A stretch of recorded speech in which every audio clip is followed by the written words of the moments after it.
В республике сейчас активно проводится иммунизация населения против COVID-19. 93-летний труженик тыла Николай Николаевич сегодня также обезопасил себя, получив антиковидную прививку. По его словам, не стоит бояться этого, наоборот, это сейчас нам необходимо. Большое спасибо за то, что такая забота о нас, особенно о нас, стариков.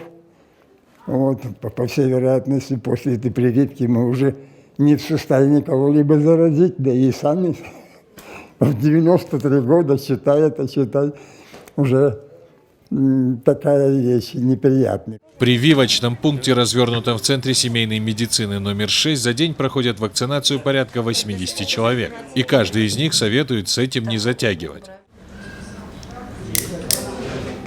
Всем желающим, всем людям говорю, колитесь, иначе нас ждет страшное будущее. Граждане, исполните свой гражданский долг и придите все на прививки. Вакцину обязательно нужно делать, во-первых, для того, чтобы защитить себя и своих близких.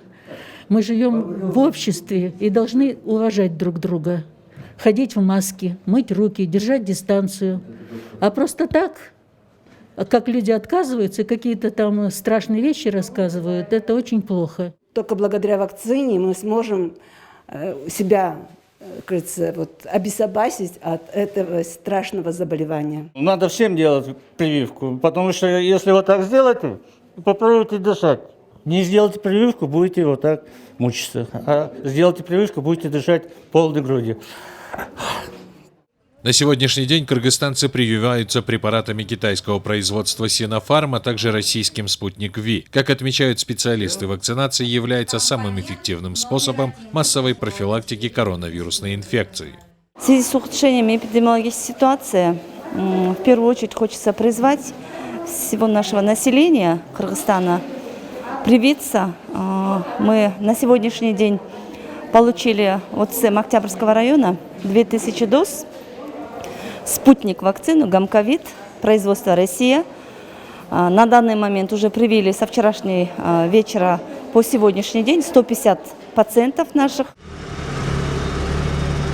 Напомним, накануне в Кыргызстан поступила вторая партия российской вакцины «Спутник Ви» в количестве 80 тысяч доз для вакцинации 40 тысяч человек. В первую очередь российский препарат будет доставлен в регионы с неблагополучной эпидемситуацией. Это Бишкек, Чуйская, Ошская и Сыкульская области. Вчера вечером, ночью было распределено. Сами знаете, что условия хранения от минус 18 до минус 25 градусов, поэтому вакцину сразу распределили, доставили по городу Бишкек, по прививочным пунктам и по Чуйской области. Там вчера вечером, уже ночью начали делать прививку. И вот эти пункты, которые по городу Бишкек работают, вот они работали вчера до 23 часов ночью. В конце июня мы ожидаем вакцину китайского производства Sinopharm, 150 тысяч доз. И AstraZeneca тоже 410 тысяч доз на двукратную вакцинацию где-то в июле месяце. По словам медиков, у 70% вакцинированных серьезных побочных эффектов не зафиксировано. Что касается оставшихся 30%, то это обычные для организма реакции в виде головных болей, головокружения и слабости. И «Спутник», и Sinopharm, которые получили более 91 тысячи человек, именно первую дозу провакцинировано. Из них таких побочных проявлений после иммунизации или таких летальных исходов не было зарегистрировано. Официально как такового нету. Но есть такие побочные проявления, которые ожидаемые. Но они, видите, мы же еще раз говорим, что это ожидаемая реакция, которая проявляется на эту вид вакцины, то есть ответная реакция на организм. Ответная реакция организма на этот вид вакцины.